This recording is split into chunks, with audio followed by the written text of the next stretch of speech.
Muy bien, buenas tardes, mucho gusto. A todos los que están conectados, bienvenidos nuevamente al Consejo Económico y Social de Guatemala en esta manera virtual. Para nosotros siempre es un placer contactarles, comunicarnos, poner a disposición de todo el público estos temas tan relevantes para nuestro país. Hoy nos convoca en seguimiento al plan que hemos venido trabajando en el Consejo, nuestro ya 11º foro temático. Tenemos el tema trascendental, Guatemala, ¿qué país queremos? Una pregunta bastante amplia, bastante ambiciosa, pero una pregunta que no podemos renunciar a hacerla. Y desde el Consejo Económico y Social hemos venido abordando la temática de los ODS. Como sabemos, son unas metas de país, pero también que las Naciones Unidas ha impulsado de una gran manera. Y para nosotros es trascendental ir abordando los retos con el objetivo de apropiarnos de la información, luego sistematizarla y luego asentar en un documento integral que nos derivará en respuestas, en propuestas, en alternativas, que plantearemos como una hoja de ruta, como una guía para alcanzar un estadio mejor en la historia de nuestro país. En este seguimiento, hoy tenemos el ODS número 15, Vida de ecosistemas terrestres. Ya desde el título mismo es bastante sugestivo. Y para ello nos acompañamos gratamente de 3 personas expertas en el tema. Nos complace mucho que nos acompañen a los doctores que ya los tendremos en directo. Uh, Insisto en esa búsqueda de soluciones, de alternativas, de propuestas, que cada una sume hacia una integral. Es por eso que estamos acá y en nombre de la Secretaría Técnica y la Presidencia del Consejo Económico y Social de Guatemala y de toda su asamblea con los consejeros de cada uno de los 3 sectores, le damos la más cordial bienvenida. Esperamos de que sea un tema que siga nutriendo, pero que siga habiendo ese espacio abierto de propuesta. Desde ya los invitamos a ir formulando sus comentarios y preguntas para nuestros expositores expertos en el tema.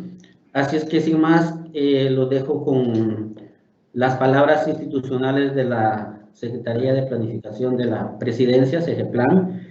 Hoy nos acompaña el licenciado Hugo Antonio Solares. Eres el director de análisis y seguimiento de políticas públicas para hacer la introducción institucional de lo que para la SEGEPLAN significa este ODS 15. Así es que pediré al máster que ingrese con la parte del video de SEGEPLAN y luego continuamos en directo y en vivo con todos ustedes. Muchas gracias y bienvenidos.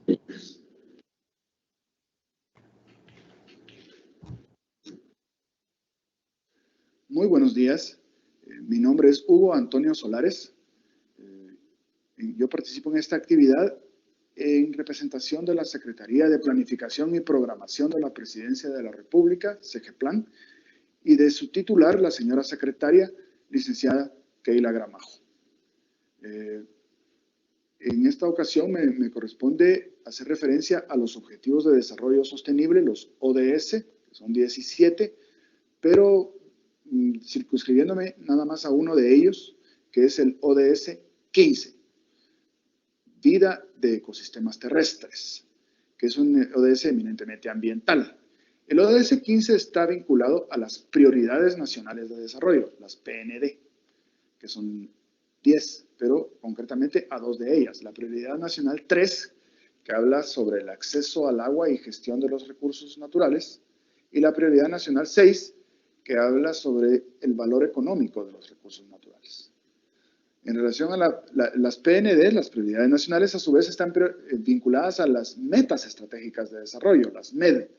La prioridad 3, acceso al agua y gestión de los recursos naturales, está vinculada a 2 metas de las 16 que son de 2 metas estratégicas. La 4, para 2030, lograr la ordenación sostenible y el uso eficiente de los recursos naturales. Y la 5, para 2020, promover la ordenación sostenible de todos los tipos de bosques, su conservación y el inicio de su recuperación. Por su parte, la prioridad nacional 6, valor económico de los recursos naturales, está vinculada a una meta estratégica de desarrollo, la 10, para 2020, integrar los valores de los ecosistemas y la diversidad biológica en la planificación nacional y local y en los procesos de desarrollo. Ahora, las prioridades nacionales a su vez están vinculadas, no solo a las metas estratégicas están vinculadas a las prioridades nacionales, pero también a los resultados estratégicos de desarrollo, los RED. En la prioridad 3, la meta estratégica 4 está vinculada a 2 resultados estratégicos y la meta estratégica 5 a 3 resultados estratégicos. Mientras que en la prioridad 6, la MET 10 está vinculada solo a un resultado estratégico. Ya hemos visto entonces la vinculación del ODS a las prioridades nacionales, a las metas estratégicas y a los resultados estratégicos de desarrollo. Ahora veamos una parte muy importante que es la vinculación a las políticas del actual gobierno. El ODS está vinculado, como todos sabemos, al Plan Nacional de Desarrollo CATUN 2032 y en términos más específicos en relación a la actual administración, a la Política General de Gobierno PGG 2020-2024. El tema ambiental reviste una relevancia muy particular, muy especial para la actual administración. Es por ello que en la Política General de Gobierno se trata como un tema transversal, que no tiene un pilar propio, sino que es desarrollado transversalmente en los 5 pilares de la PGG. De igual manera, el ODS 15 está vinculado a una de las metas de la PGG, que se encuentra en el pilar 4, Estado responsable, transparente y efectivo. Es la última meta de ese pilar, la meta 6, que dice, para el año 2023 se ha aumentado a un 33.7% la superficie del territorio cubierta por bosques. Sobre una línea de base del 33%, solo se aspira a un 0.7 de incremento en los 4 años, porque es sumamente difícil incrementar esa superficie. El simple hecho de mantener la superficie ya es un logro. En cuanto a los avances en cumplimiento de las prioridades nacionales y las metas estratégicas del ODS 15 por la actual administración desde enero del 2020, pues, se ha avanzado en la implementación de diversas acciones en diferentes políticas e instrumentos de política pública. Voy a hacer referencia nada más a las principales políticas en las cuales el gobierno ha hecho mayores esfuerzos y ha logrado mayores avances. Estas son: 1, Política Nacional de Agua y su estrategia. 2, Política Integral para el manejo de las zonas marítimo-costeras de Guatemala. 3, Política Nacional de Educación Ambiental. 4, Política Nacional de Humedales de Guatemala. 5, Política de Promoción al Riego 2013-2023. Y 6, Política Energética. En todas ellas es donde más se ha concentrado este gobierno y ha logrado más avances en los 15 meses de su gestión. En cuanto a la meta PGG, se ha logrado mantener el mismo nivel de superficie cubierta por bosques de la línea de base, que es 33%, lo cual es un logro porque se ha evitado la disminución de esa superficie que implicaría un deterioro, y al mantener ese porcentaje de 33% de superficie cubierta por bosques, ya es un primer paso hacia su próxima recuperación y a la ampliación del territorio cubierto por bosques.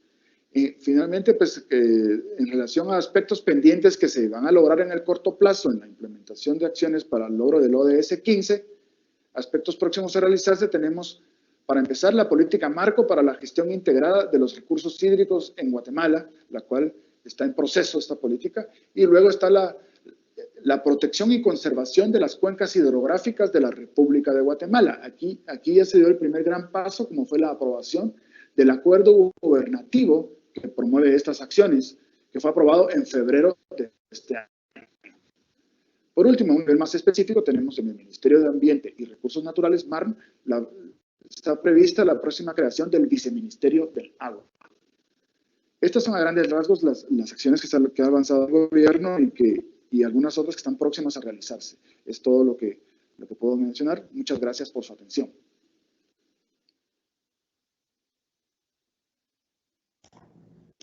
Muchas gracias a CGPLAN por transmitirnos el enfoque gubernamental de esta temática que de alguna manera se ha convertido en una de las temáticas acuciantes para el ser humano, es decir, cómo abordamos el tema del cuidado de los ecosistemas. Y básicamente aquí debemos de considerar dos cosas que nos resultan pertinentes en este abordaje que vamos a realizar el día de hoy y que para lo cual contamos con la presencia de tres verdaderos expertos en esta materia.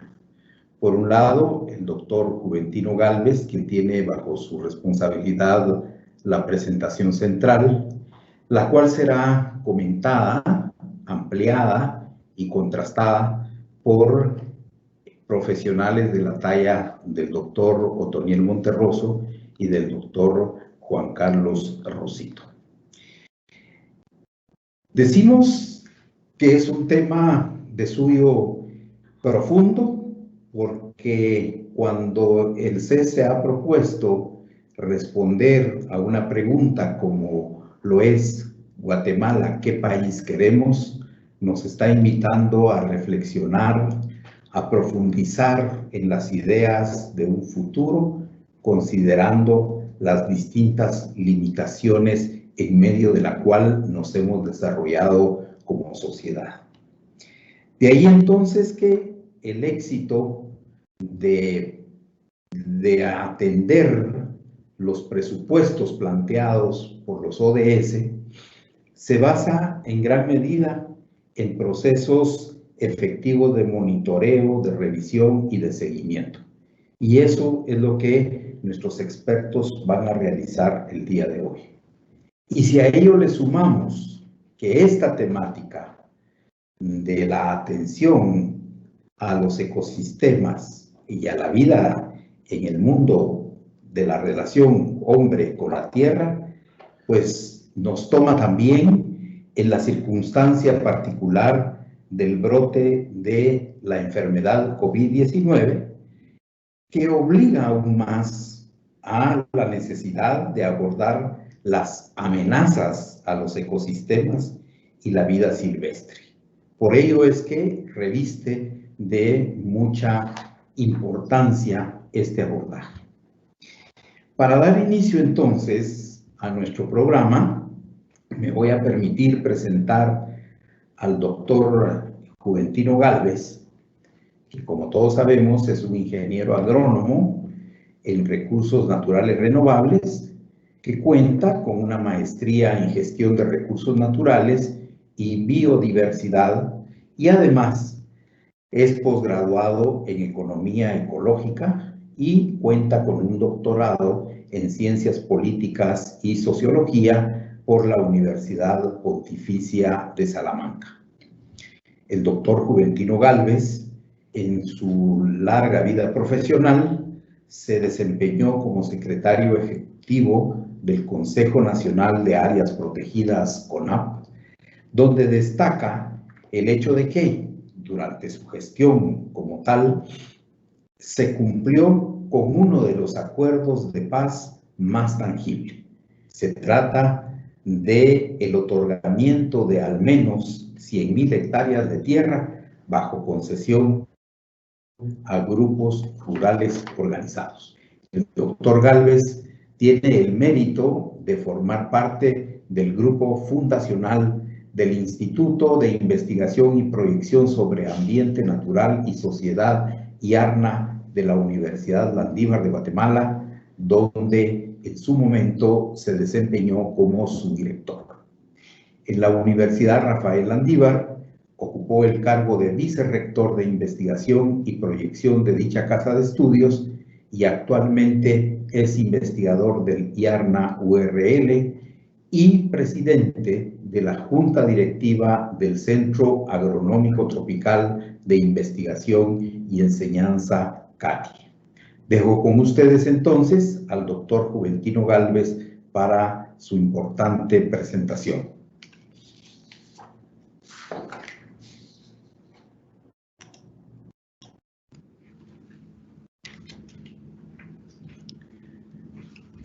Buenas tardes. Muchas gracias a los directivos del CES por esta invitación. Un saludo para mis colegas Otoniel y Juan Carlos. La idea es abordar el ODS 15, vida de ecosistemas terrestres. Para el efecto me apego a la estructura que ha establecido el equipo del CES, que incluye 4 partes. La definición del objetivo, el diagnóstico, las respuestas y las propuestas de acción.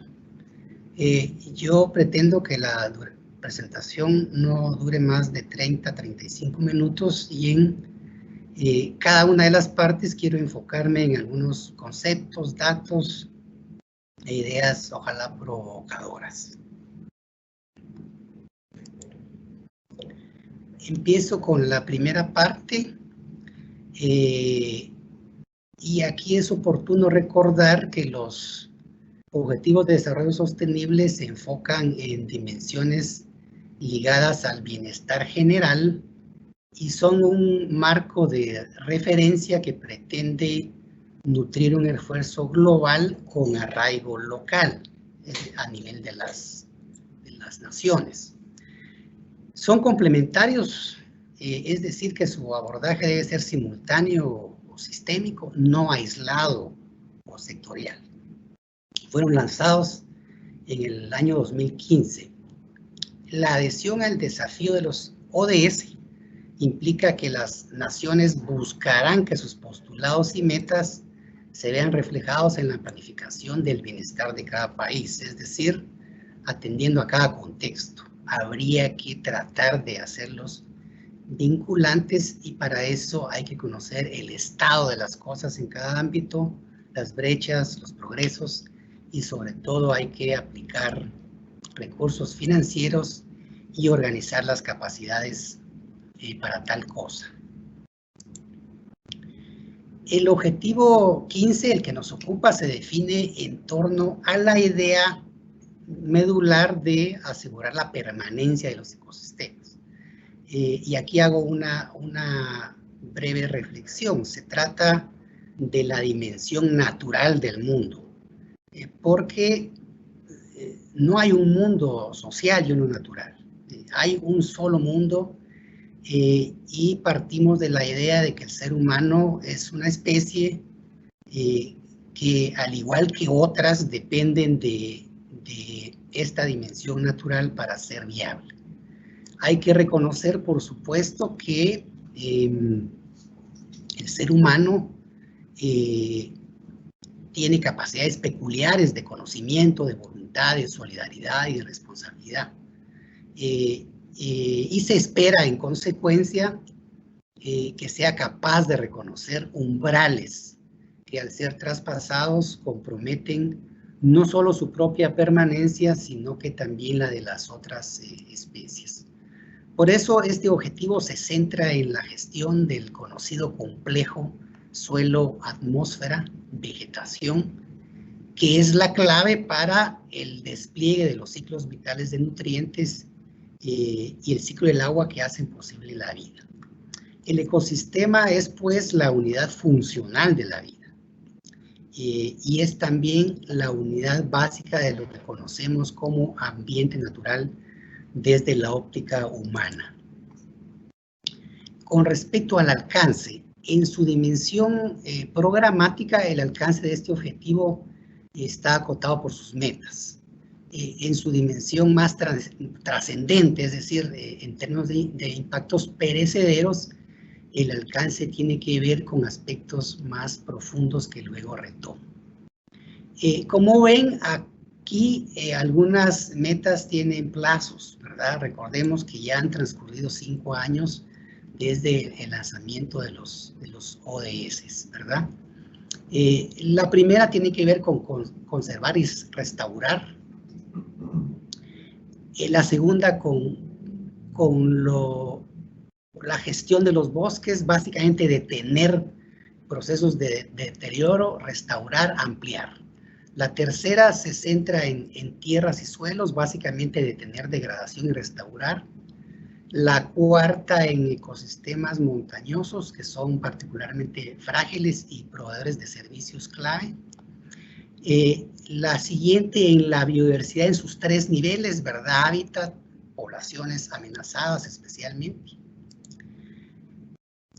Y aquí hay otras que son interesantes porque se habla también de la acceso y uso equitativo de los beneficios de los ecosistemas. Y luego retoma la eliminación de la caza furtiva y tráfico de especies, prevenir la introducción de especies exóticas, y cierra con la integración de esta dimensión a la planeación gubernamental, como ya mencioné, y aumentar los recursos financieros para conservar y utilizar estos ecosistemas vitales. Decía antes que en su dimensión más trascendente, es decir, en términos de impactos perecederos, desde mi punto de vista el alcance tiene que ver con consumar un acuerdo político nacional y de largo plazo, que garantice al menos el reconocimiento de los ecosistemas como la base del bienestar material y espiritual de los pueblos, reconocer que la degradación de los ecosistemas es una causa estructural de la vulnerabilidad social sistémica, y garantizar vía ese acuerdo materialmente la permanencia estable de una reserva de ecosistemas.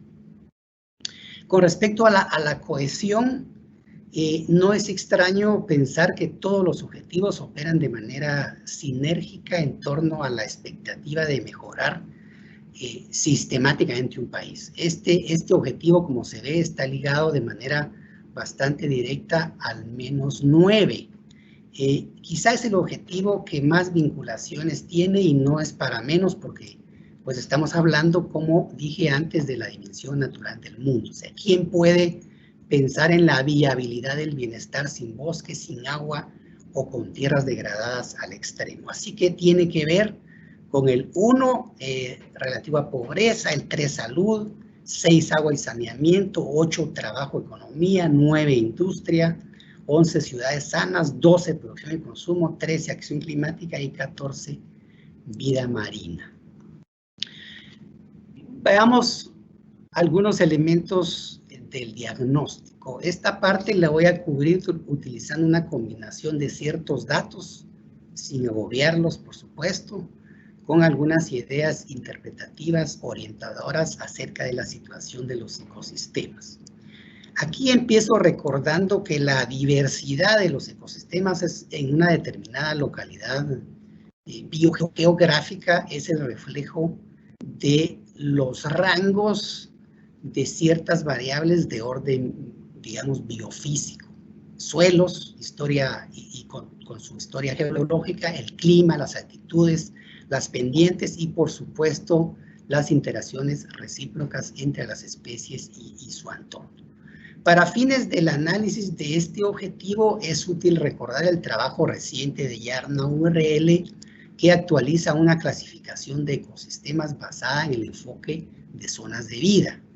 Se reportan 13 zonas cuya expresión geográfica la vemos en ese mapa.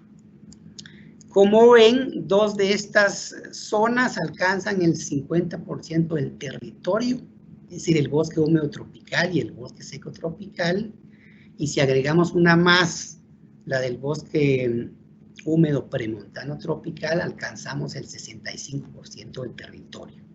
Las restantes son más pequeñas, lo que quiere decir que en un gradiente amplio de condiciones ocupan una franja más pequeña.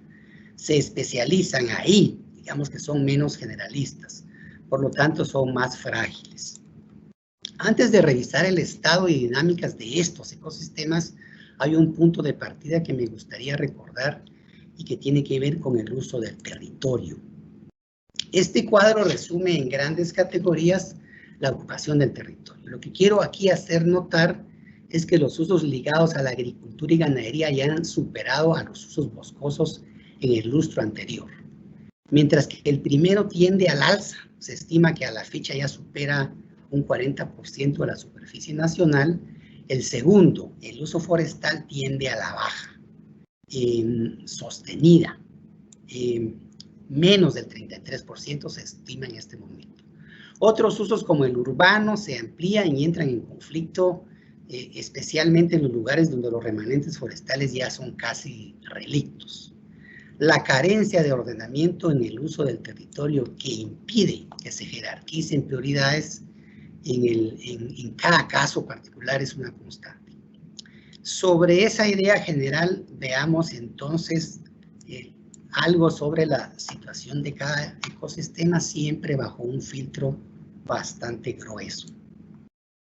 En esta lámina se aprecia la situación de la cobertura boscosa en los 13 ecosistemas, y lo que hay que destacar aquí es que solo un ecosistema supera el 60% de superficie con bosque. Se trata de uno muy pequeño, que no pasa de las 3.000 hectáreas. De modo que en este momento ya quedan alrededor de 1.500 hectáreas de esa pequeña zona de vida. Luego también destaca que 8 ecosistemas tienen ya menos del 40% de la superficie boscosa y 3 menos de 10. Con esos niveles de cobertura se puede inferir un grado extremo de degradación de la estructura, la composición y las funciones de esos ecosistemas.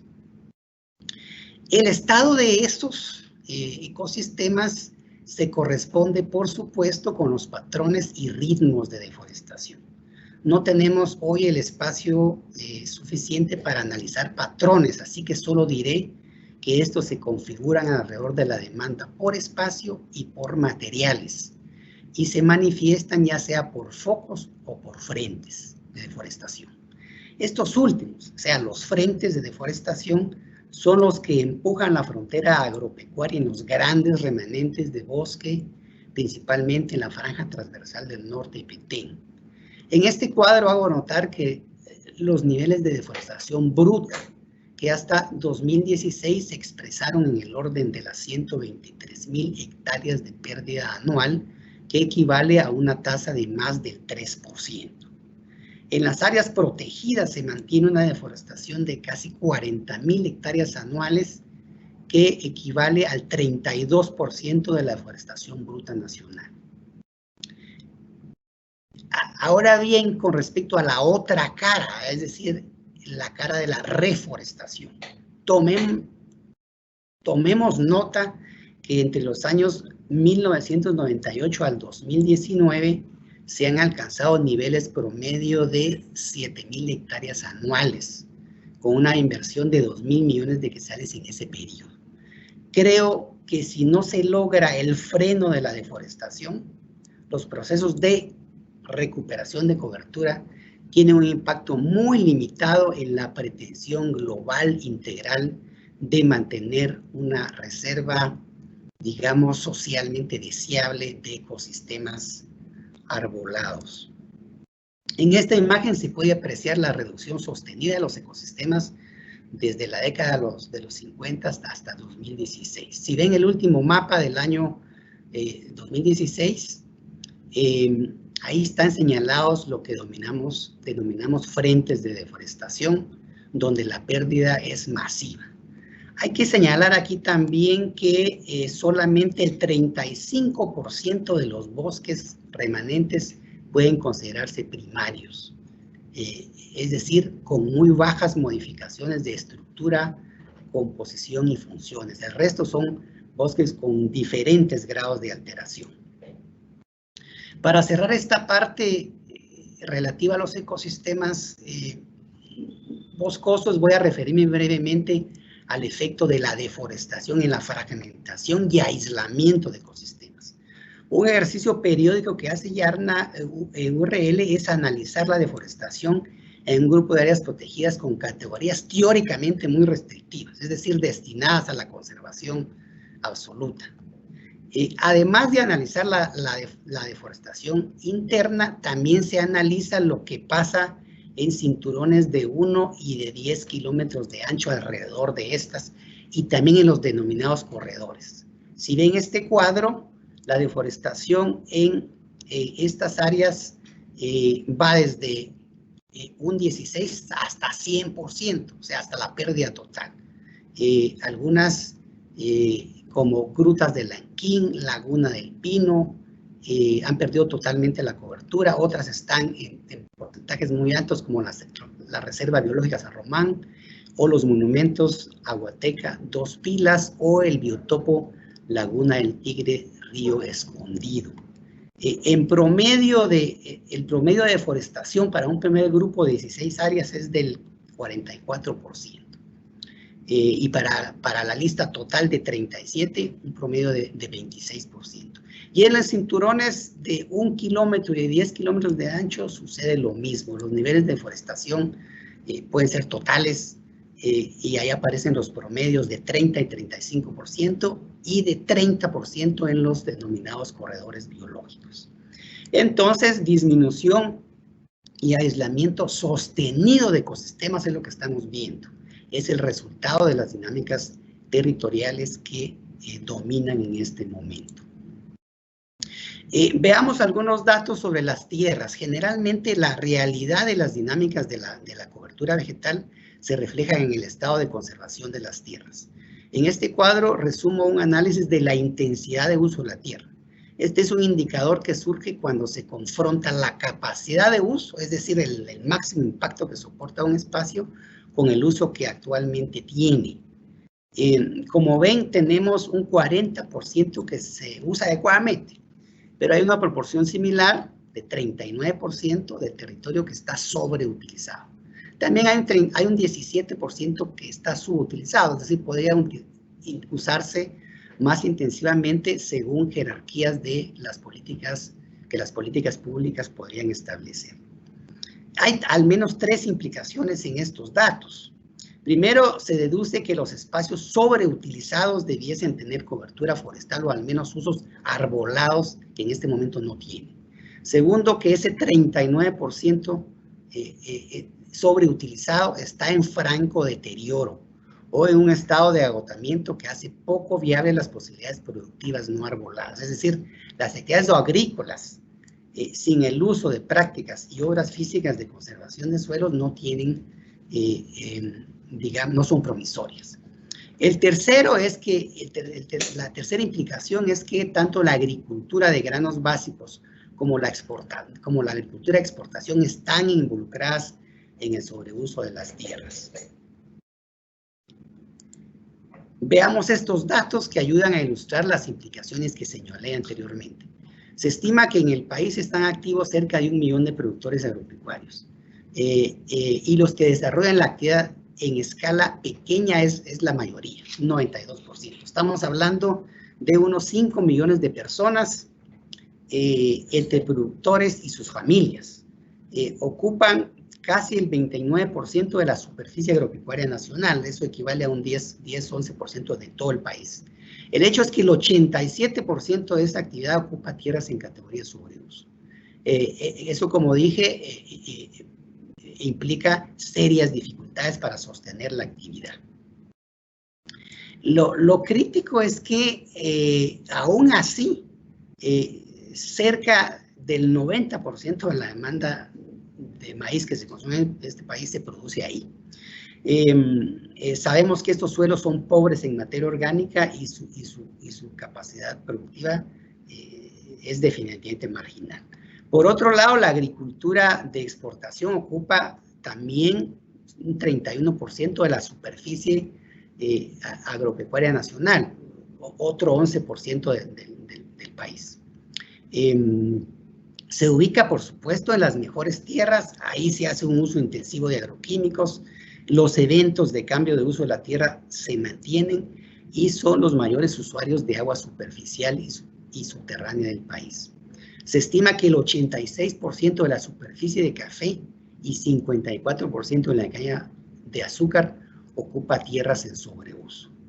Y bueno, también hay que señalar que la actividad ganadera también se desarrolla básicamente la producción de pastos o pastoreo en tierras que están sobreutilizadas al menos en un 49%.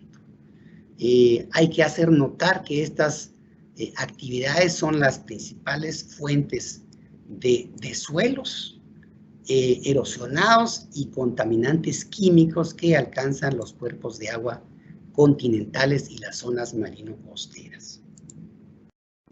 Veamos brevemente lo que está pasando con los ríos, no sin antes pues recordar el efecto dominó que tienen estas alteraciones anteriores.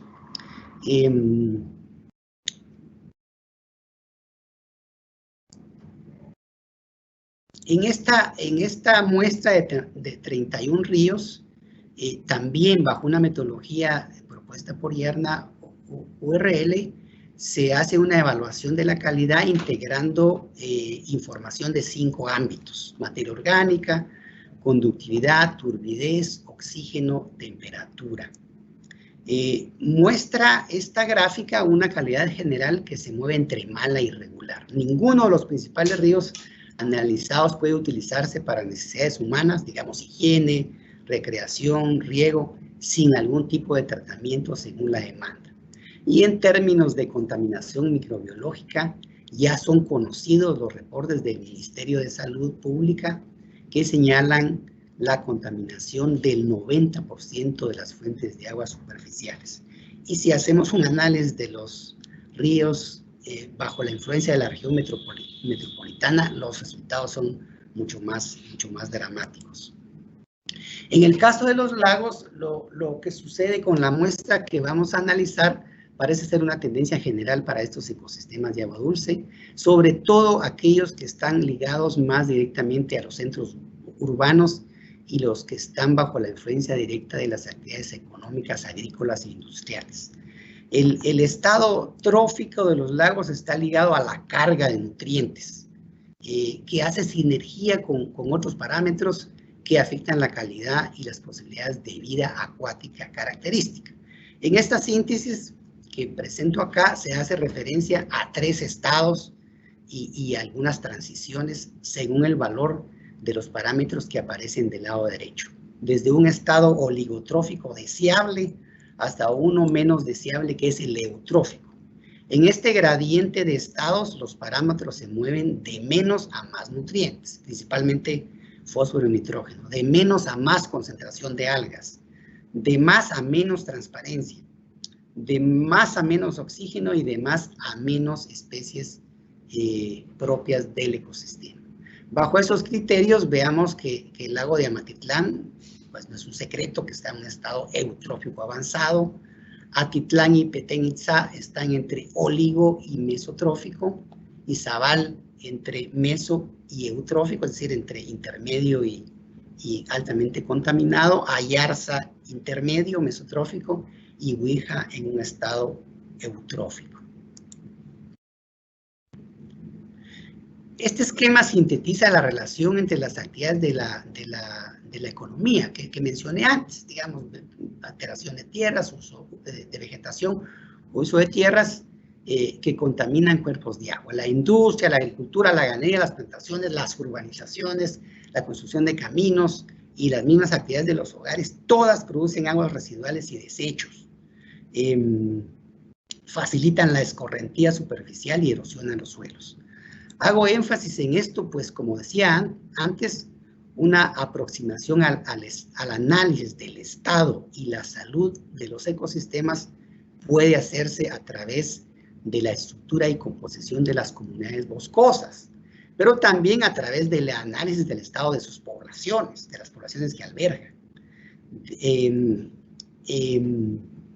de la posibilidad de asimilar alteraciones, del estado de los suelos y, claro, de la calidad de los cuerpos de agua dulce. La salud de los ecosistemas, integralmente hablando, como hemos podido ver a lo largo de esta presentación, y recurriendo, como dije antes, a un filtro bastante grueso, es bastante precaria y creo yo que tiende a recrudecer. Hasta aquí hemos revisado algunos aspectos que informan sobre el estado de los ecosistemas. Pienso que queda claro que la interrelación de sus componentes implica que las intervenciones tienen efectos en cadena.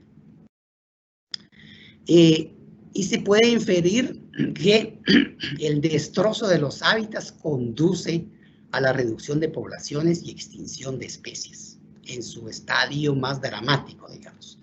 Aquí en nuestro país los ecosistemas albergan a poco más de 11.000 especies de plantas y a unas 5.600 especies de fauna entre vertebrados e invertebrados. Los estudios del Fondo Mundial para la Conservación de la Naturaleza del reciente 2020 reportan la disminución media global del 68% de las poblaciones estudiadas de mamíferos, aves, anfibios, reptiles y peces entre 1970 y 2016. Estoy hablando del planeta. Para América Latina, la disminución es de un 94% de las poblaciones estudiadas, más de 20.000 poblaciones estudiadas. No hay razón para pensar que somos ajenos a esa tendencia. En general, una de cada cuatro de estas especies está en peligro de extinción. Y por supuesto que este mismo marco de análisis permite pensar en el efecto negativo aditivo que tiene la introducción de especies exóticas en ecosistemas naturales y la introducción de organismos genéticamente modificados. Finalmente, aquí hay que recordar que la pandemia actual ha dinamizado la discusión sobre evidencias de la relación entre la degradación de los ecosistemas y la zoonosis, producto de lo que se conoce como derrame o salto de un patógeno desde su portador no humano a uno humano. Hay abundante literatura que sugiere que esta no será la última pandemia de este tipo. Los ecosistemas, en consecuencia, creo yo, deben empezar a revalorizarse más seriamente en términos de las posibilidades de la vida en todas sus formas y deben tratarse como un elemento estructural del bienestar humano. Para terminar esta parte diagnóstica, es imprescindible acotar algunos elementos clave. Empiezo diciendo que lo que hemos visto hasta este momento, en las diapositivas anteriores, son solo señales del agotamiento, la degradación y la contaminación de los ecosistemas con todos sus elementos materiales constitutivos y los ciclos vitales. Los ecólogos y los expertos en ciencias naturales en general pueden fácilmente entender las consecuencias de eso. Pero el problema ambiental en realidad no se reduce a identificar señales. Se requiere más bien ir a las raíces para terminar de configurar el problema de pérdida de ecosistemas y ambiental en general. Se requiere analizar consecuentemente tanto las presiones directas como las denominadas fuerzas impulsoras o causas estructurales que configuran esas presiones. Por ejemplo, el cultivo en laderas es una presión directa, pero la fuerza impulsora es definitivamente la estructura agraria.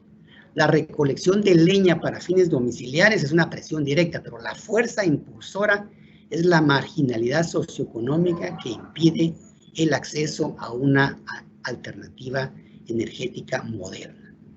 No vamos o no podemos en esta ocasión hacer un análisis exhaustivo de este marco analítico, porque nos llevaría mucho tiempo. Así que sumariamente hablando,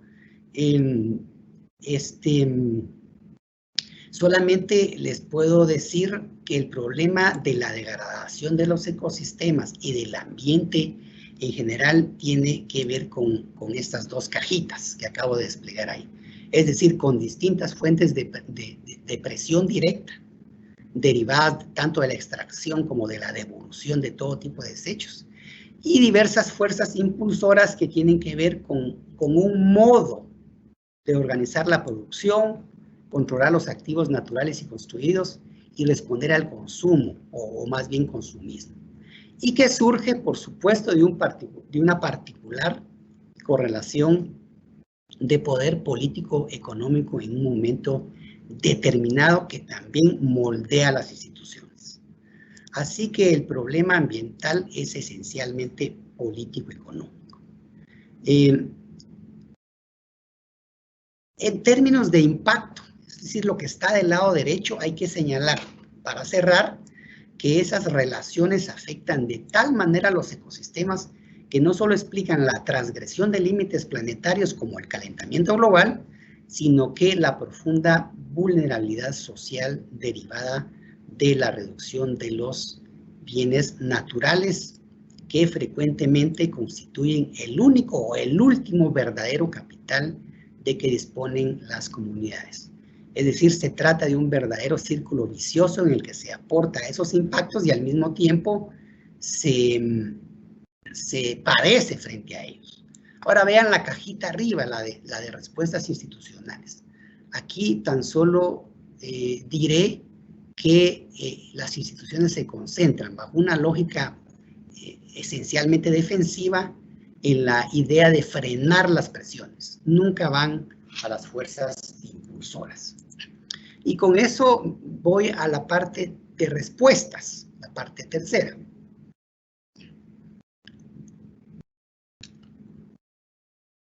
Si algo puede unificar el mandato institucional en materia ambiental, es la integralidad que subyace en el concepto de ecosistemas.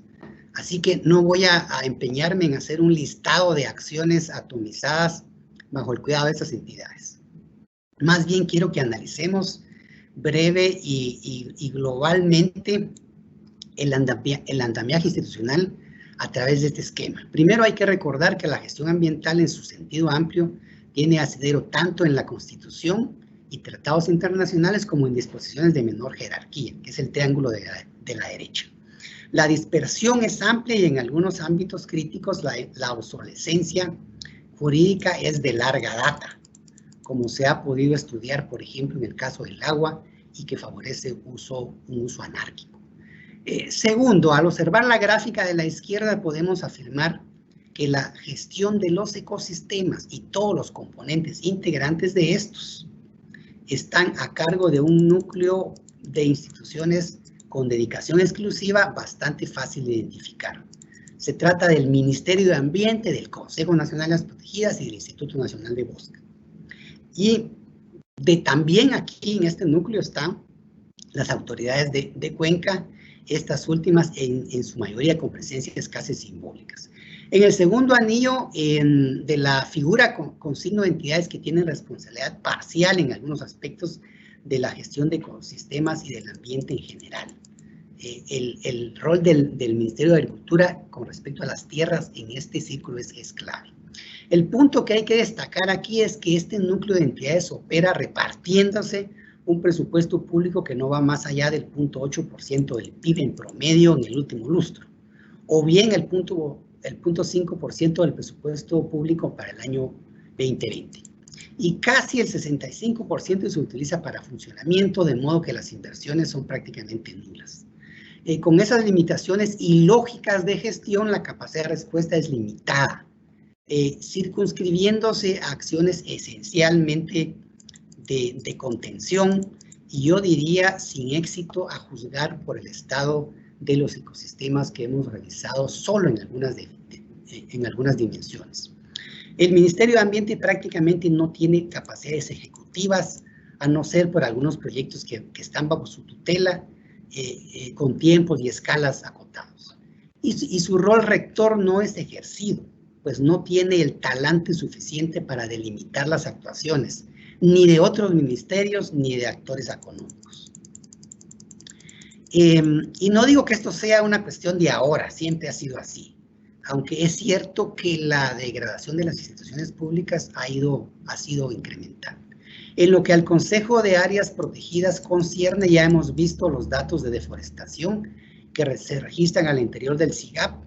Muchas áreas están prácticamente fuera del control de la autoridad, es decir, a la deriva. Y no hay indicios que estas tendencias vayan a cambiar.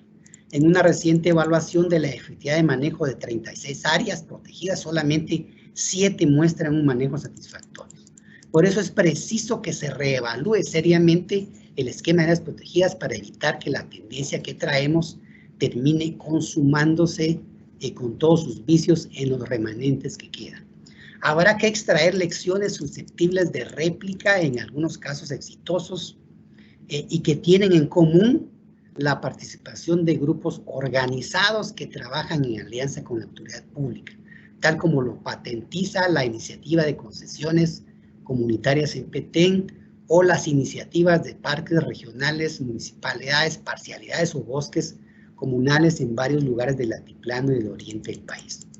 El Instituto Nacional de Bosques, por su lado, recurre en esencia a dos instrumentos, las licencias forestales y los incentivos. Ciertamente ha mostrado eficiencia en la gestión, especialmente en este último instrumento, pero como señalé antes, la tasa de reforestación, es decir, de recuperación, es sumamente modesta, sin descontar aquí las plantaciones que resultan fallidas por la falta de manejo. Las altas tasas de deforestación y de flujo ilegal de madera cuestionan sin duda el éxito de esta entidad. Pero para ser objetivos en el análisis de estas entidades, debo señalar lo siguiente. En realidad operan dentro de márgenes y capacidades que el poder político les ha asignado. O sea, operan, diría yo, desde las esquinas del poder. Así que si a la luz de lo que hemos visto se les juzga pues negativamente o con ciertas dificultades para cumplir sus mandatos, en realidad estamos hablando de un fracaso del mismo país. Es un fracaso, yo diría, de sus élites, al final de cuentas, porque son las élites las que tienen el poder formal y real. Y con estas ideas sobre la mesa llego al último punto. En aras del rigor, hay que empezar diciendo que si bien esta presentación sugiere que ninguna de las metas establecidas para el 2020 se ha cumplido y que las trayectorias indican que tampoco se cumplirán las previstas para el 2030, habrá que retomar cada una de estas y analizar detenidamente su valía nacional y sus posibilidades. Ahora, creo yo que lo que vale la pena que se asimile a esas alturas de la presentación es que necesitamos un cambio de enfoque, es decir, el cómo, antes de volver a hacer un listado de temas, es decir, el qué, porque esos listados se han hecho cientos de veces y no pasa nada. Por eso voy a insistir como segundo punto en que se necesita un acuerdo político nutrido con el conocimiento que tenemos sobre la realidad de los ecosistemas y del ambiente en general. Debo decir que la sociedad sabe más de lo que los entes de poder saben o están utilizando en la gestión del bien general. Ese acuerdo debe identificar límites, por ejemplo, erradicar la deforestación en el siguiente quinquenio en las áreas protegidas. Y para eso no solo hay que contener las presiones directas, sino ir a la causa estructural, como mencioné anteriormente. Eso significa que habrá que mejorar los sistemas de producción, tanto en pequeños como en grandes agricultores. Pero en el caso de los productores de pequeña escala, ubicadas en tierras sobreutilizadas, recordemos que estamos hablando de muchísimas personas involucradas, así que las inversiones aquí se justifican. Y ya no se trata de un enfoque en el que la meta es el mejoramiento simplista de la actividad agrícola. Esto porque las cadenas agroalimentarias han sido, digamos, dominadas por pocas empresas que controlan los medios de producción y compra local y las redes de exportación e importación y distribución a los consumidores, dejando poco y cada vez menos margen a los productores. Entonces, sostener la agricultura de pequeña y mediana escala bajo este sistema no es posible. Por eso el nuevo esquema es de cadenas agroalimentarias en manos de estos productores bajo una lógica de triple ganancia. Superar la pobreza y fortalecer el arraigo de las personas.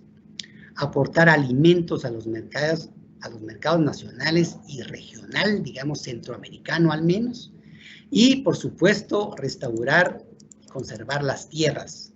Para eso hay un núcleo básico de inversiones que han funcionado en otros países con desafíos similares que incluyen caminos rurales, riego, invernaderos, obras físicas de conservación de suelos, todo apuntalado por investigación adaptativa y asistencia técnica de calidad. ¿Por qué hago énfasis en esto si estamos hablando de ecosistemas? Porque estoy pensando en las causas estructurales y ahora he puesto el foco en este segmento de la población porque es el que más está sufriendo las consecuencias de la degradación de las tierras donde han sido confinados y porque dependen estrictamente de estas tierras y del régimen de lluvias y ya están sufriendo efectos adicionales derivados de las nuevas condiciones que impone el cambio y la variabilidad climática que, como sabemos, tiende a recrudecerse. Este tipo de inversiones hace sinergia con el punto siguiente, el tercero, volcar recursos públicos para infraestructura favorable a la protección y restauración de ecosistemas como medio para generar empleo inmediato y opciones productivas más estables.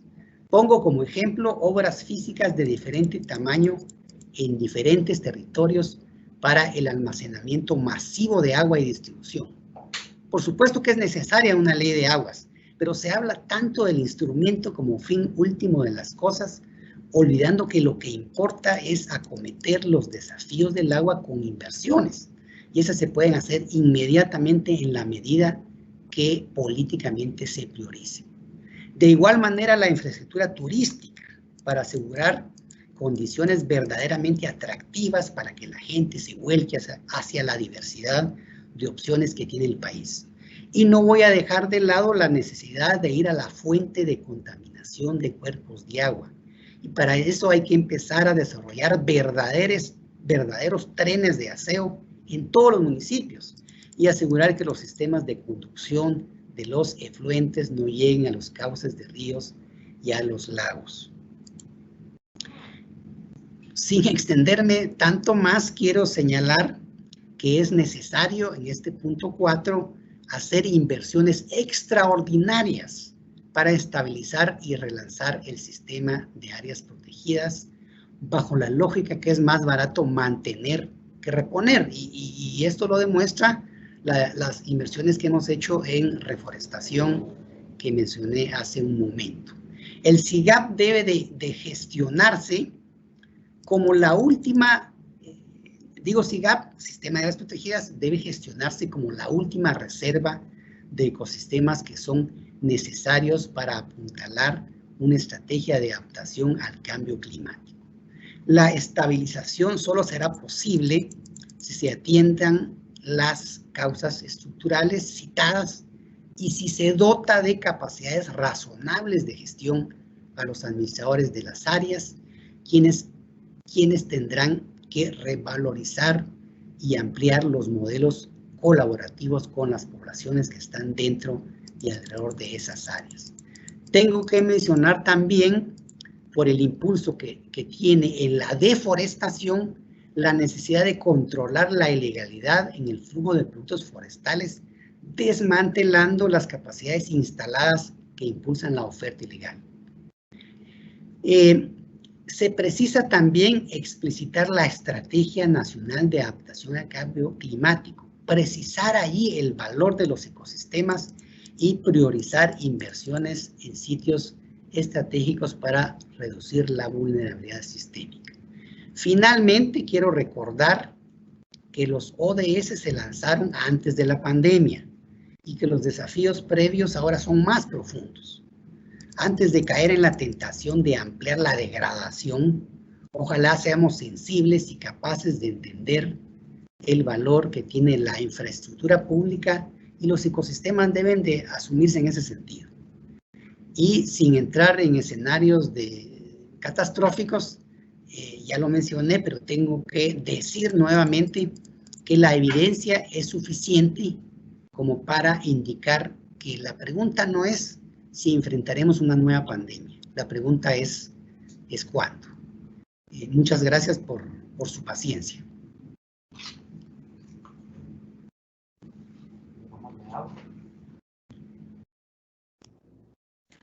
Muchas gracias al doctor Juventino Gálvez.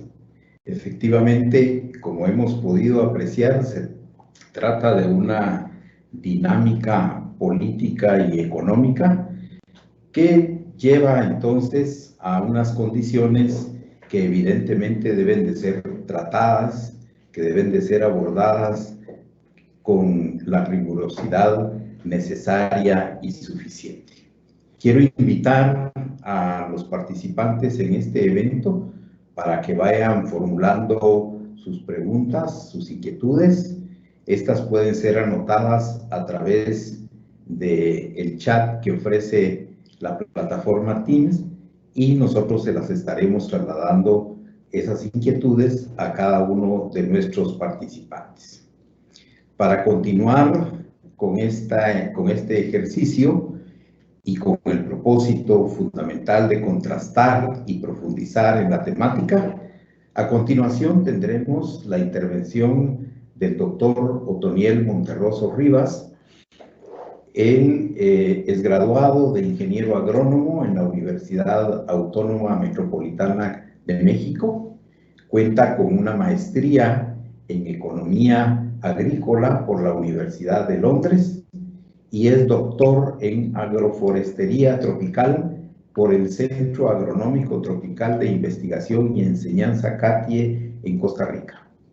Actualmente, el doctor Monterroso Rivas labora en la Unión Internacional para la Conservación de la Naturaleza, UICN Guatemala, coordinando el proyecto Altiplano Resiliente, el cual es financiado por el Fondo Verde de Clima y la Cooperación Coreana en Guatemala. El doctor Monterroso Rivas fue decano de la Facultad de Ciencias Ambientales y Agrícolas y también ocupó el cargo de director e investigador del Instituto de Investigaciones sobre Ambiente Natural y Sociedad, IARNA, ambas instancias de la Universidad Rafael Landívar. Ha laborado en el sector gubernamental y en distintas instancias de cooperación internacional. El doctor Monterroso Rivas ha sido un estudioso de las interacciones de economía y ambiente, con énfasis en el análisis sistémico de los bienes y servicios ecosistémicos. Su trabajo reciente gira en torno a promover una adaptación basada en ecosistemas. Dejo con ustedes entonces al doctor Otoniel Monterroso Rivas. Muchas gracias, Arnoldo. Muchas gracias también a Juventino por la presentación. Y pues un saludo a los que nos están viendo a través de esta red electrónica. Yo recuerdo que en la Universidad Rafael Landívar, cuando nos juntábamos a dialogar sobre algunos aspectos académicos, era algunas veces frecuente que se recordaba una frase de un padre general de los jesuitas que mencionaba que no podíamos tener profesionales exitosos en sociedades fracasadas. Parafraseando un poco esta situación, nosotros podemos decir que no podemos tener o que no podemos hablar de organizaciones exitosas o de o de sectores exitosos ante las situaciones ambientales y sociales que vive Guatemala. Los indicadores que mostraba Juventino denotan un gran deterioro de nuestros recursos naturales y de la base de ecosistemas del país. Yo quisiera resaltar tres ideas claves que Juventino mencionó. Quizá hay más ideas que Juventino ha planteado, pero yo quisiera hacer énfasis en estas tres que me parecen de alguna manera que pueden también sintetizar el diálogo y la discusión. La primera es que el análisis de los ecosistemas, o partiendo desde el análisis de ecosistemas, se requiere una visión sistémica. O podríamos decir que se impone la necesidad de analizarlo de manera sistémica la situación. ¿Qué significa esto? significa que nosotros, al ver el sistema natural, también tenemos que ver cuáles son las relaciones que existen entre la economía y la naturaleza y las relaciones que existen entre la sociedad y la naturaleza. Por ejemplo, el sector natural provee de bienes al sector económico. Juventino habló, por ejemplo, de la madera, habló del agua, también se extraen bienes energéticos, también se extrae agricultura o ganadería. Entonces, del sistema natural fluye hacia el sistema económico una serie de bienes. Pero también el sistema natural provee a la sociedad una serie de servicios, y estos servicios es oxígeno, recreación, es agua limpia, un lugar en donde poder ir a descansar y también lugares para aspectos religiosos incluso. De la economía y de la sociedad fluye al sistema natural más bien los desechos, y el sistema natural es el encargado de reciclar nuestros desechos. Ese es otro servicio que presta el sistema natural. Pero Juventino también plantea que es importante poder analizar cuáles son las relaciones entre la economía y la sociedad, porque de estas relaciones también se dan flujos hacia el sistema natural. Y Juventino lo llamaba como las causas estructurales, cómo la sociedad está organizada de tal manera que podría favorecer un manejo de los recursos naturales, o más bien que podría provocar o causar su degradación. Entonces, en la visión sistémica es importante no solo ver el estado del bosque o el estado del agua, sino que tenemos que analizar cuáles son las relaciones que existen entre los diferentes componentes del sistema. Es importante entonces que cuando analicemos la situación de nuestros recursos naturales, podamos también ver en su conjunto a la sociedad guatemalteca. Y desde esta perspectiva, desde la visión sistémica, es que se plantea la necesidad de revisar las causas sistémicas, las causas estructurales que provocan una degradación de los recursos naturales. Una segunda idea que me gustaría resaltar es la importancia de las instituciones públicas como el medio para asegurar patrones de desarrollo. Si algo es evidente ya a estas alturas digamos, de nuestros tiempos, ya el debate aquel viejo de mercado versus Estado ya está superado. Ya no se puede decir que la panacea es el mercado, como tampoco, digamos, el Estado aislado tampoco lo es. Pero ya no se discute la importancia de las instituciones públicas como el mecanismo para asegurar patrones de desarrollo. No podemos continuar en una situación en donde nuestras instituciones están cooptadas o están disminuidas en sus capacidades de implementación de políticas públicas. La condición indispensable para poder tener un desarrollo sostenible es que nuestras instituciones estén fortalecidas. Digamos, lo que mirábamos ayer en la reunión que tuvo la señora vicepresidenta de Estados Unidos resaltaba la importancia de un Estado que pueda gobernar, que pueda generar desarrollo. No estoy hablando de un Estado policía, eso no funciona tampoco. Estoy hablando de instituciones que velan por el bien común, que velan por la creación de condiciones para poder generar desarrollo. Pero debe ser un desarrollo en el cual está equilibrado también entre el sector económico y el ámbito natural.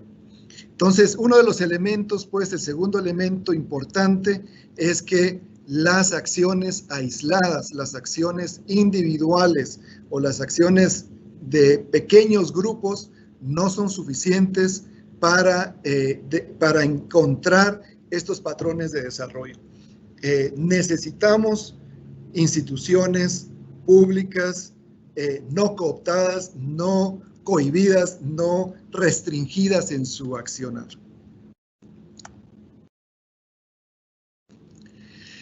Y una tercera idea que creo que podemos resaltar es que los ecosistemas sanos ofrecen soluciones para abordar los principales retos sociales del país.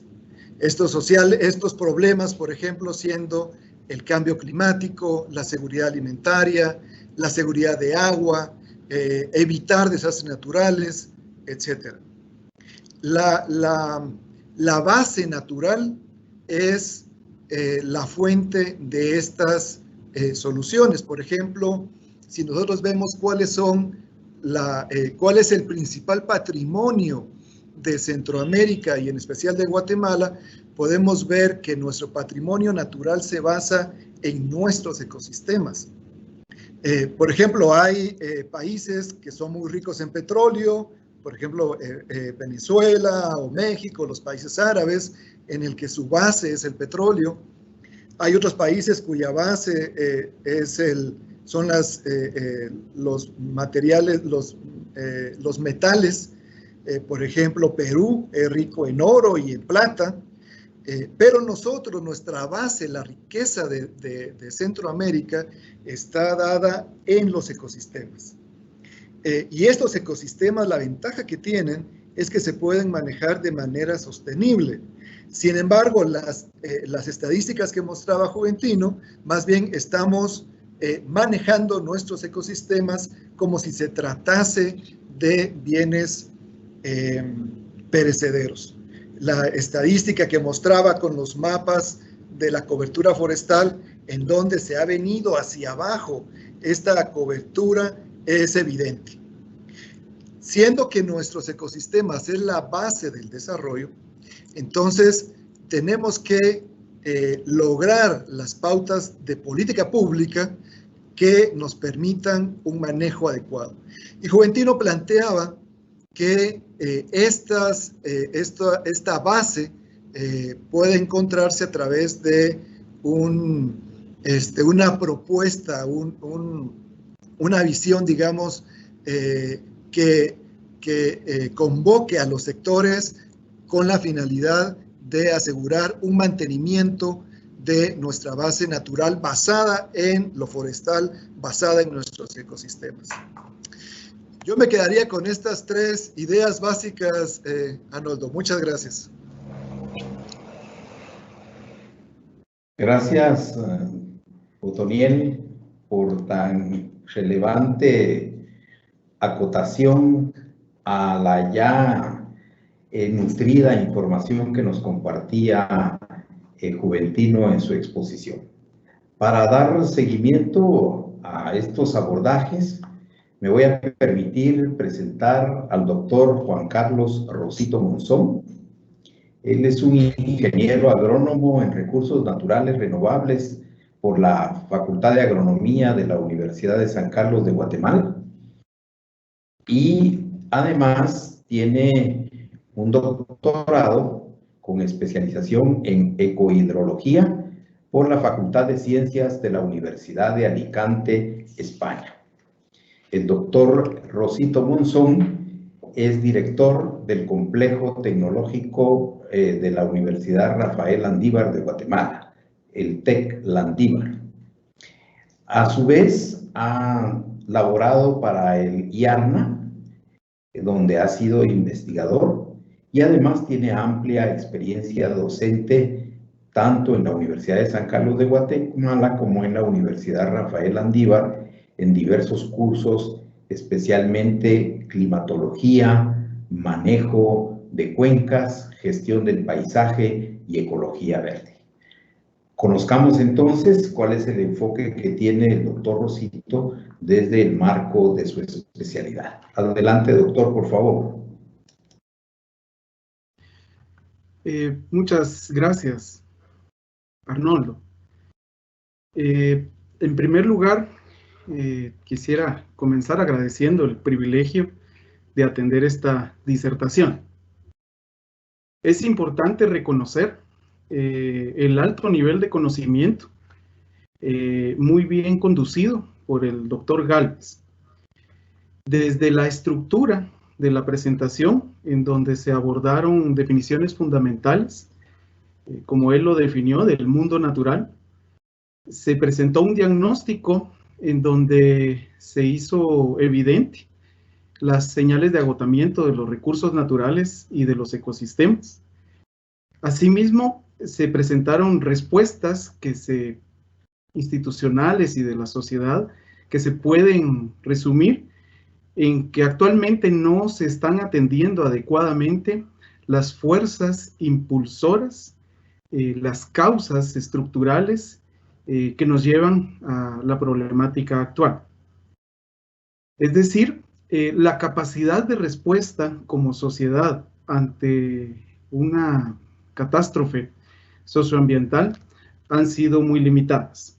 Finalmente, se presentan algunas propuestas bastante ambiciosas que es considerable tomar en cuenta. Destaca el detalle y la integración de datos que han sido recolectados durante décadas. Esto es un privilegio que no todos los países tenemos. Además de la propuesta de un modelo conceptual muy bien fundamentado y útil para la comprensión de la grave problemática socioambiental que actualmente padecemos. Dicho modelo conceptual destaca la posición central del agua. Esta es muy dinámica y presenta interacciones con la atmósfera, el suelo, la vegetación y otros organismos, entre los que se encuentra el ser humano.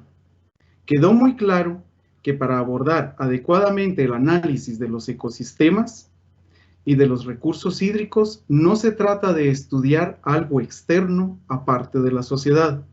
Más bien se recalca que el ser humano es solamente uno de los elementos de los ecosistemas.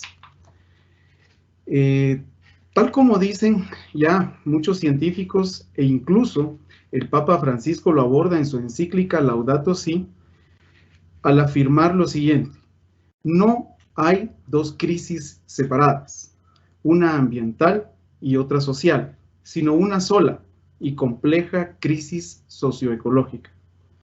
Además, propone el Papa que es necesario desarrollar investigación que permita reconocer también cómo las distintas criaturas se relacionan conformando unidades mayores que hoy llamamos ecosistemas.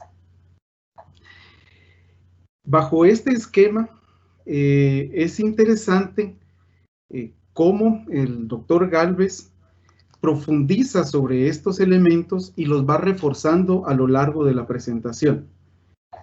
A mi manera de ver, de una forma adecuada. Por ejemplo, es importante reconocer que todas las poblaciones humanas pertenecen a una cuenca o un ecosistema.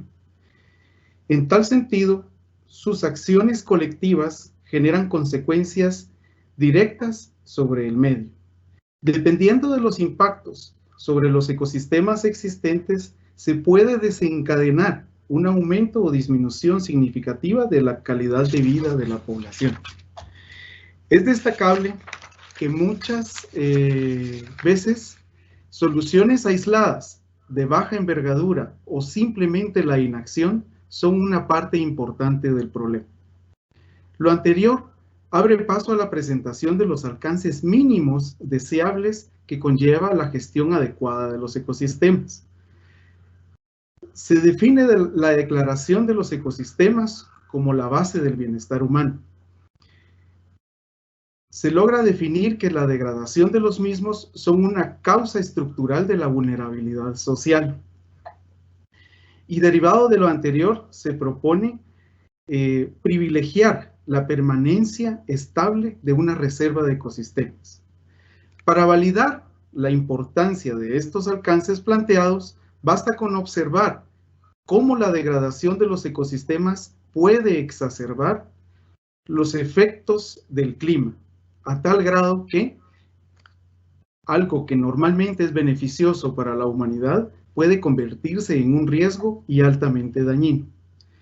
Para comprender claramente las implicaciones presentes y futuras de las interacciones entre los ecosistemas, el cambio del clima y sus efectos en la sociedad, podemos tomar como punto de referencia lo sucedido en el territorio mesoamericano hace cerca de 1000 años. Es decir, al observar con un poco de atención el denominado colapso del periodo clásico de la civilización maya, podemos conocer la gran magnitud del riesgo que enfrentamos hoy y la gravedad de la problemática socioambiental que se aproxima. La región mesoamericana destaca en el planeta Tierra por sus ecosistemas con muy altos valores de biodiversidad. Esto se debe, entre otros aspectos, a su ubicación geográfica, régimen normalmente estable y abundante de lluvias, así como las condiciones topográficas locales. A partir de estos ecosistemas, algunos grupos humanos desarrollaron una interacción muy productiva y duradera, con su apogeo en cuanto al tamaño de la población y edificaciones monumentales, por ejemplo, entre 1000 años antes de Cristo y 900 años después de Cristo. Uno de los grandes logros de esta población humana es que actualmente a esta región se le ha catalogado como uno de los pocos centros origen de especies cultivadas en el planeta. Sobre esta base se conformó durante más de 1000 años una de las civilizaciones más importantes de la humanidad, la civilización maya, de la que hoy somos parte. Sin embargo, entre los años 750 y 900, un poco más de 100 años, decayó significativamente.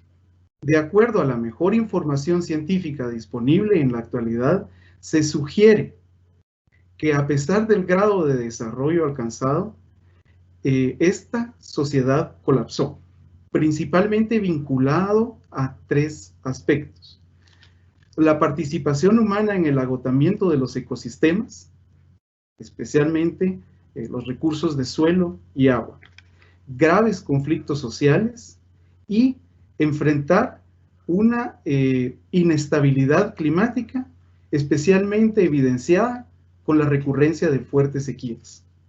Entre las principales lecciones aprendidas de este hecho histórico se encuentran los siguientes. 1. Por su posición geográfica, la región mesoamericana es muy sensible a cambios climáticos regionales y globales.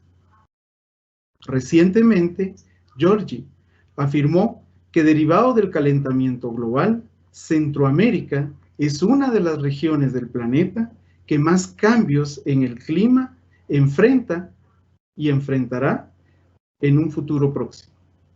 Esto significa una mayor frecuencia de eventos climáticos extremos, desde sequías a eventos de precipitación extrema. 2. Fuertes cambios en el clima y sus efectos en la disminución de la disponibilidad hídrica pueden afectar severamente a los ecosistemas que sostienen a una sociedad. Esto incluye llegar al colapso al momento de combinarse con la degradación ambiental y social. ¿Qué podemos aplicar de este conocimiento para nuestro futuro? Muy brevemente, podemos observar que los científicos climáticos proyectan para el futuro próximo, en términos de ecosistemas y de disponibilidad hídrica, lo que podemos observar en la diapositiva.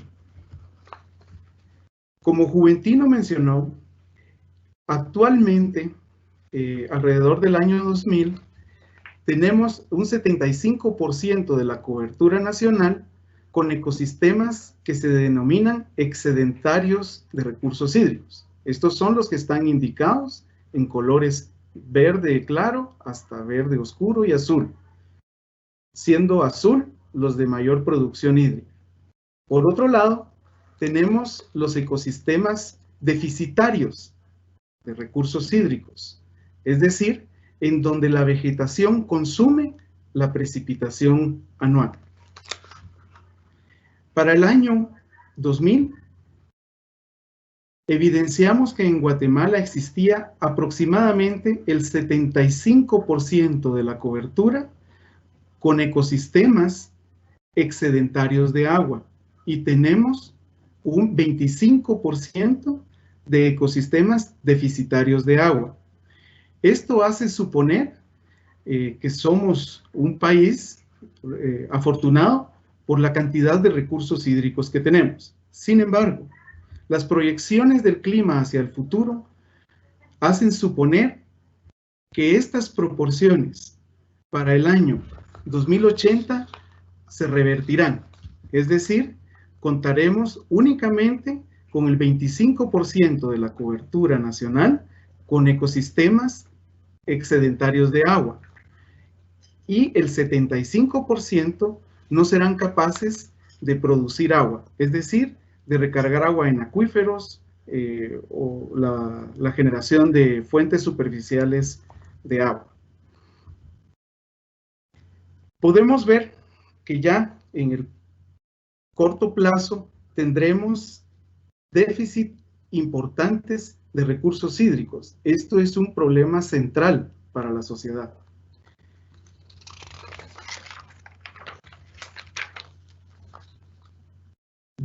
Derivado de todo lo anterior, podemos afirmar que de no cambiar la tendencia actual respecto a una severa degradación de los ecosistemas, combinada con alteración climática que trae consigo severas y frecuentes sequías, alternando con eventos extremos de precipitación, nos conducimos a repetir la historia del colapso del clásico maya que sucedió hace 1000 años.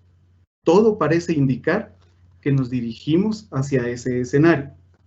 Sin embargo, existen algunas diferencias que son clave entre el pasado marcado por la catástrofe y la crisis crónica que ahora estamos viviendo. En primer lugar, contamos con las lecciones aprendidas en el pasado y elementos científicos que nos pueden ayudar a prever el futuro y a tomar decisiones a tiempo. No existen soluciones simples, ni pequeñas acciones o de un solo sector que puedan solucionar semejante problemática. Derivado de lo anterior, veo las propuestas del doctor Gálvez pueden ser y deben ser alcanzables por una sociedad sensata. Privilegiar la planificación y volcar los recursos públicos y de nuestra sociedad para el manejo de los ecosistemas de acuerdo a sus límites, así como la atención efectiva de causas estructurales que generan pobreza o inseguridad alimentaria o la degradación excesiva de los ecosistemas, es la mejor inversión que podemos hacer como país. Muchas gracias. A usted, doctor Rosito, por tan relevante intervención. Vamos a proceder rápidamente a compartir con nuestros expositores. Tengo algunas preguntas acá. La primera está dirigida al doctor Juventino Gálvez y dice lo siguiente: se dice que somos uno de los últimos pulmones de la región. ¿Sigue siendo esto cierto, doctor Gálvez? Muchas gracias, Arnoldo. Bueno, esa idea que alude a que los bosques son productores de CO2 tiene dos problemas. primero la analogía no es correcta porque los pulmones no producen oxígeno, sino más bien consumen. Y la segunda es que los ecosistemas terrestres producen no más del 30% del oxígeno que se produce en la Tierra. El resto es producido por los océanos, por las plantas marinas. O sea, el 70% del oxígeno que se produce en la Tierra viene de los océanos. Y por cierto, el calentamiento global y la acidificación de los océanos está reduciendo esa capacidad de producir oxígeno. El valor de los bosques está más bien ligado a la capacidad de fijar gases con efecto de invernadero, es decir, a fijar dióxido de carbono. También a la regulación del clima, a la protección de, digamos, de laderas, ¿verdad?, para evitar derrumbes, deslizamientos. Es clave, como sabemos, en el ciclo del agua y, por supuesto, en el resguardo de biodiversidad y como reserva botánica, reserva de plantas. Ahí está el valor, antes que en lo otro, que en la otra idea de que son productores de oxígeno. Y bueno, sí, ciertamente los bosques del norte del país, ¿verdad?, de Petén, junto con el sur de México, se les conoce como la selva maya, y pues efectivamente son uno de los últimos grandes remanentes boscosos de la región, junto con los bosques de la Mosquitia en Honduras, esta reserva que se llama Indio Maíz Tortuguero, que está entre Nicaragua y Costa Rica, y por supuesto los bosques del Darién en Panamá. Esas son, digamos, que las últimas grandes bloques boscosos más grandes que tiene la región, y pues aún podríamos decir que nuestra pertenencia a la selva maya nos da esa, digamos, relevancia y más bien nos traslada la responsabilidad de cuidar esa remanente boscoso de gran tamaño para asegurarnos los servicios que mencioné anteriormente. Por ahí lo dejo. Gracias, doctor Gálvez. Tengo una pregunta dirigida al doctor Otoniel Monterroso y dice así: si estamos hablando de un problema político-económico, ¿qué mensaje le daría usted a los economistas?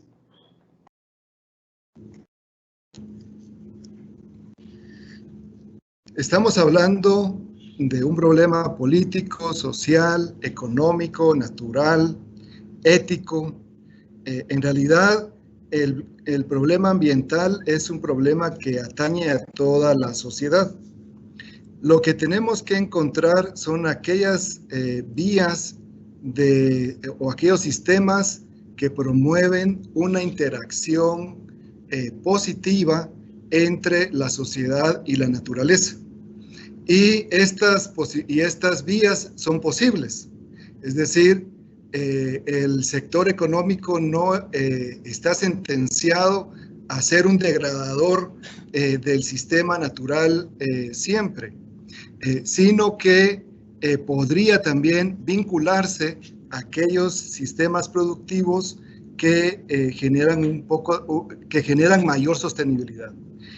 Si nuestra base natural está basada en los ecosistemas y en la base forestal y el recurso suelo y el recurso, digamos, todo lo que representa el sistema, los ecosistemas, entonces digamos, desde un punto de vista económico más racional, dedicarnos a aquellas actividades económicas que hacen uso de los servicios ecosistémicos y no tanto de una extracción casi insostenible de los bienes naturales. Entonces, el mensaje es que la economía puede vincularse hacia aquellas actividades económicas que aseguran un sostenimiento de la base natural, pero que también generan y favorecen una estructura política y social también de beneficio colectivo y de beneficio social. Entonces, me parece que las alternativas son posibles. Hay diversas estructuras que se van generando, pero lo que tenemos que hacer es, entonces, focalizar en aquellos aspectos que hacen uso del potencial de la base natural. Y en Centroamérica está en cuanto a la generación, pues, de servicios ecosistémicos y no tanto en la extracción de bienes. También por ahí la dejaría, Arnoldo. Gracias, Otoniel. Paso entonces a trasladar una pregunta al doctor Juan Carlos Rosito y dice así: ¿qué se debe priorizar en materia de ecosistemas para tener éxito en la adaptación al cambio climático? Bueno, es una pregunta bastante compleja, pero muy importante. En primer lugar, deberíamos de empezar reconociendo los límites de producción de biomasa y de otros servicios importantes para la sociedad. Enfocarnos en preservar estos servicios importantes, tal como la regulación hidrológica, la provisión de biodiversidad, la provisión de materia prima como madera, etc. En segundo lugar, identificar aquellos ecosistemas que son aún más sensibles a los cambios en el clima. Me explico. Por ejemplo, los ecosistemas ubicados en la planicie de Petén son denominados bosques tropicales húmedos. Debido a que están muy cerca del umbral térmico de producción de biomasa, es decir, cerca de los 24 grados centígrados, al exceder esta temperatura se cae de manera significativa su producción de biomasa y pasan abruptamente de ser ecosistemas vigorosos y de alta biodiversidad a ser ecosistemas secos y con muy bajos valores de biodiversidad. Otros ecosistemas que son de alta relevancia y que son muy sensibles al cambio de clima son los ubicados en las partes medias y altas de las montañas. Algunos definen estos bosques como bosques nubosos y otros ecosistemas similares. Estos ecosistemas actualmente son el reducto de valores fitogenéticos importantes. Por ejemplo, es donde nosotros albergamos todo el material genético de los aguacates silvestres y sus parientes. Estos ecosistemas, al tener cambios en el clima, por ejemplo, tener más de 3 meses sin lluvia, que es exactamente lo que estamos enfrentando en estos bosques, van a caer de manera importante en biodiversidad. La idea es reconocer estos ecosistemas y tomar algunas medidas para paliar los efectos que el clima generará. Por otro lado, es importante generar condiciones para la regulación hidrológica de los ecosistemas, de tal manera que, como mencionó el doctor Juventino Galvez, se generen condiciones de almacenamiento natural o artificial de recursos hídricos. Esto es un elemento importante para preservar la biodiversidad de los ecosistemas. Otro elemento importante es abordar los ecosistemas que proveen servicios a grandes núcleos de población. Por ejemplo, en la ciudad capital de Guatemala y otras ciudades de alta población y de alta degradación de los ecosistemas circunvencinos. Por supuesto, pueden haber muchas otras acciones que podamos tomar, pero con estas considero que es valioso empezar. Gracias. Usted, doctor Rosito, hay una inquietud en general, por lo menos 3 planteamientos se vinculan entre sí, y yo quisiera dejar esta inquietud a los 3 participantes, y tiene que ver con el tema de las cuencas, que se puede apreciar que hay, por un lado, agotamiento, por otro lado, destrucción, y por otro lado, mal manejo. Y nos preguntan sobre 2 cuencas específicas. Uno, el tema de la cuenca del Motagua y lo que en los últimos días los medios de comunicación, las redes sociales nos trasladan respecto al río Caabón. Por favor, el doctor Rosito, luego Otoniel, si tiene algo que opinar, y por último el doctor Gálvez. Adelante, por favor. Gracias, Arnoldo. Desde el punto de vista técnico, se tienen los elementos tecnológicos y el conocimiento adecuado para restaurar algunos ecosistemas que podemos encontrar en las cuencas, o preservar con objetivos de manejo sostenible de las cuencas algunos ecosistemas. Me explico. Las limitantes no son tecnológicas y hay muchas que ya se han aplicado en otros países. Incluso, por ejemplo, en lagos aún más contaminados que el lago de Amatitlán, ha sido posible restaurarlos. Más bien es un asunto de decisión política y de decisión de las sociedades para implementar las medidas técnicas que logren restaurar y regular los flujos hidrológicos en las cuencas de Guatemala. Gracias. Doctor Monterroso, por favor. Sí, gracias. Quizá también rápidamente mencionar que el manejo de las cuencas y la adaptación, por ejemplo, al cambio climático,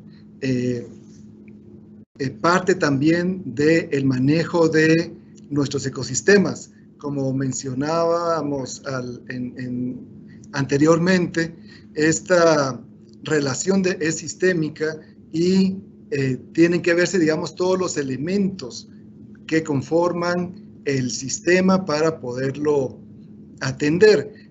Específicamente, tenemos nosotros algunas cuencas en Guatemala que se proyecta que dentro de algunos años va a haber más sequía, mientras que hay algunas otras cuencas que se proyecta que va a haber más precipitación.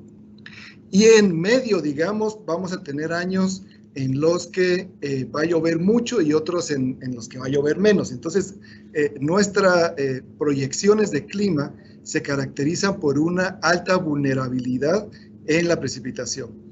¿Cómo podemos tener un manejo de cuencas inteligente?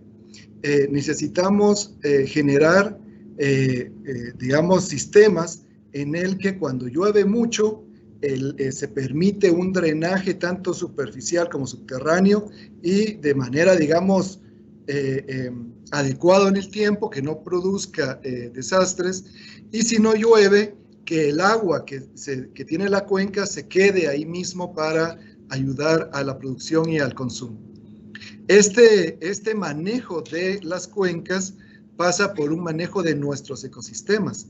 Necesitamos que nuestras cuencas tengan la suficiente cobertura y los suficientes sistemas naturales que permitan que el agua se quede el mayor tiempo o bien que drene. Entonces hay una estrecha relación definitivamente entre cómo manejamos nuestros ecosistemas y las posibilidades de adaptación y de y también pues de generación de crecimiento económico. Entonces, yo también lo dejo un poco por ahí, pero va dando la idea de que sí hay alternativas, pero estas alternativas deben de verse apoyadas, por supuesto, también desde las instituciones, el sector económico, la sociedad, etc. Adelante, Juventino, por favor. Voy a puntualizar algo en relación al caso del río Cabón. Miren, yo escribí hace unos días un artículo sobre la escasez, porque matemáticamente hablando se lanza la idea de que somos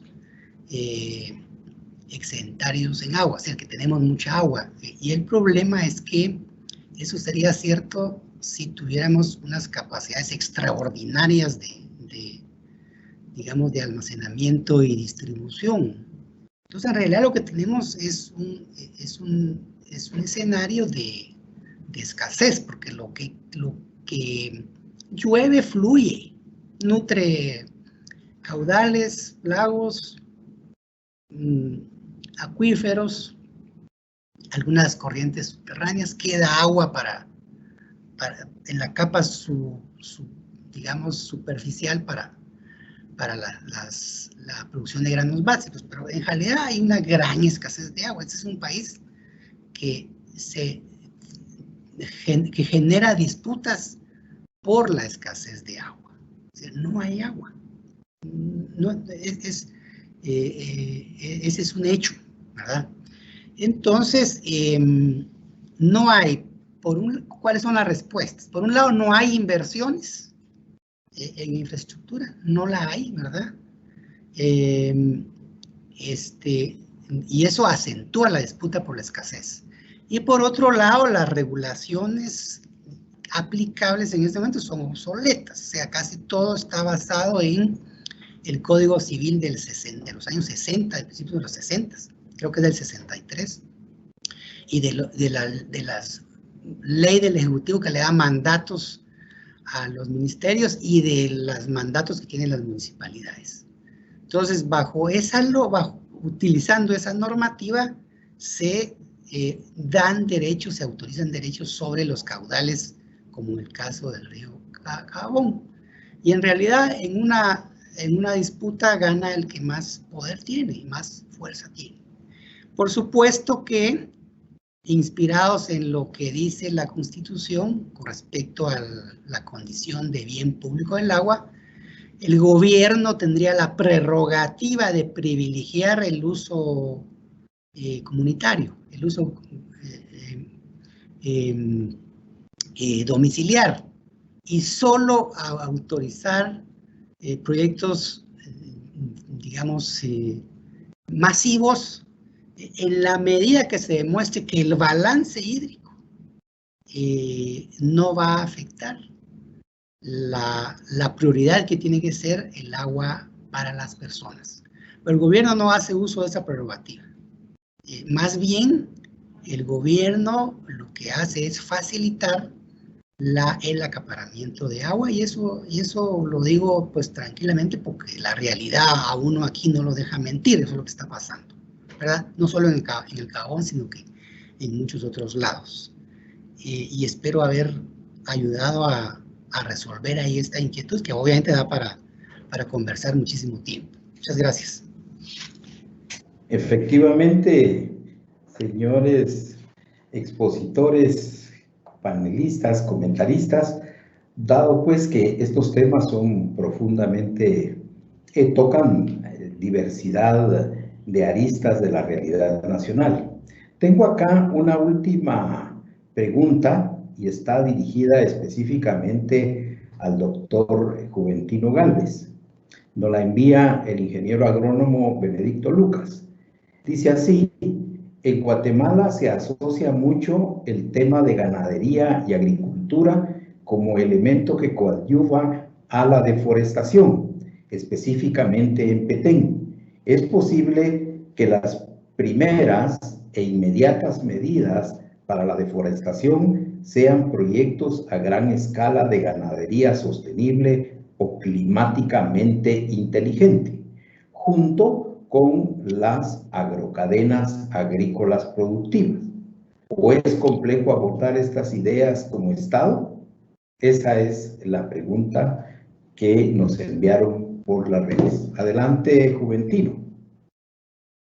Sí, bueno, yo estoy totalmente convencido que las cosas se pueden hacer bien. Y de hecho hay muchísimos casos que ilustran una gestión, digamos, de la actividad ganadera que garantiza una reducción de impactos. En algunos casos ya se habla de la neutralidad, digamos, en la producción de gases efectos de invernadero, que en el caso de la ganadería, el más, bueno, está ligado a la producción de metano y al CO2 cuando está asociada a la deforestación.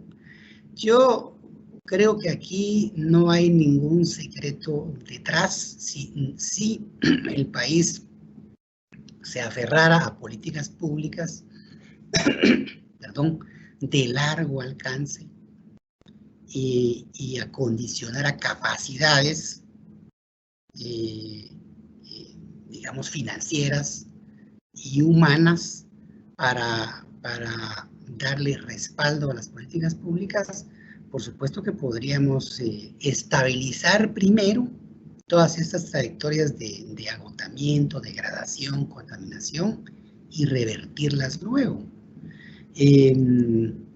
Pero sí hay que hacer una transformación del Estado. Y esto es válido para la ganadería, para la agricultura, para la agroindustria, para muchas otras actividades. Hay que hacer una transformación para dotarlo de capacidades prestigiosas. El conocimiento en realidad hace la diferencia. Hay muchísimos casos en que esas explotaciones ganaderas dan saltos cualitativamente importantes sin que tenga que mediar una gran inversión de recursos financieros, sino más bien porque se empieza a utilizar el conocimiento. Y esa es la labor de todos los servicios, o la labor que se espera de los servicios de extensión pública de los que tanto se habla. Pero hoy sí, efectivamente, es una actividad que sigue presionando la frontera, digamos, agropecuaria. Por ahí me quedo. Gracias, doctor Gálvez. Ofrezco la palabra a Otoniel o a Juan Carlos. No sé si tienen alguna acotación respecto de lo que ha planteado el doctor Gálvez, en concreto a la pregunta planteada. ¿Quién desea intervenir? No, por mi parte, yo pienso que ahí estamos, Arnoldo. Muchas gracias. Gracias, Otoniel. Doctor Juan Carlos. Igual, pienso que fue abordado adecuadamente. Gracias. Muy bien, siendo así, y hemos